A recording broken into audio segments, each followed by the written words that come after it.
मेरे बड़े भाई का। और उसमें वो अकेले नहीं, कम से कम हिंदी के 4-3 लोग और हैं। तो मैं, ये नहीं कि मैं डर से पीछे भागा, नहीं ऐसा नहीं है। पावर स्टार पवन सिंह और खेसारीलाल के बीच का विवाद थमने को जो है नाम ले रहा है। दोस्तों, पावर स्टार पवन सिंह और खेसारीलाल के बीच का विवाद थम गया है। अगर आप भी इस वीडियो में पूरी सच्चाई जानना चाहते हैं तो वीडियो को साथ में हमारे साथ अंत तक बन रहिए। दोस्तों, उससे पहले अगर वीडियो पर नए हैं तो वीडियो को लाइक और चैनल को सब्सक्राइब जरूर कर लें और वीडियो में हमारे साथ बने रहिए।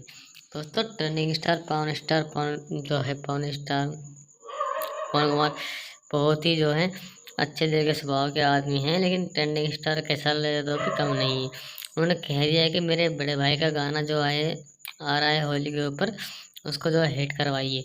दोस्तों, ट्रेंडिंग स्टार खेसारी यादव का कहना है कि भोजपुरी इंडस्ट्री में अगर उनको रहना है तो पावर स्टार पवन कुमार के बिना उनको रहना नामुमकिन है। तो दोस्तों, उसके बारे में आप लोग क्या कहना चाहते हैं कमेंट करके हमें जरूर बताएं। और दोस्तों, बात यह है कि पावर स्टार पवन सिंह और ट्रेंडिंग स्टार खेसारी लाल दोनों भोजपुरी इंडस्ट्री के बेहतरीन स्टार हैं। इसलिए अगर आप लोग चाहते हैं कि दोनों सलामत रहे, सही रहें, तो वीडियो को लाइक करके चैनल को सब्सक्राइब करके बेल आइकन को दबाना बिल्कुल ना भूलें।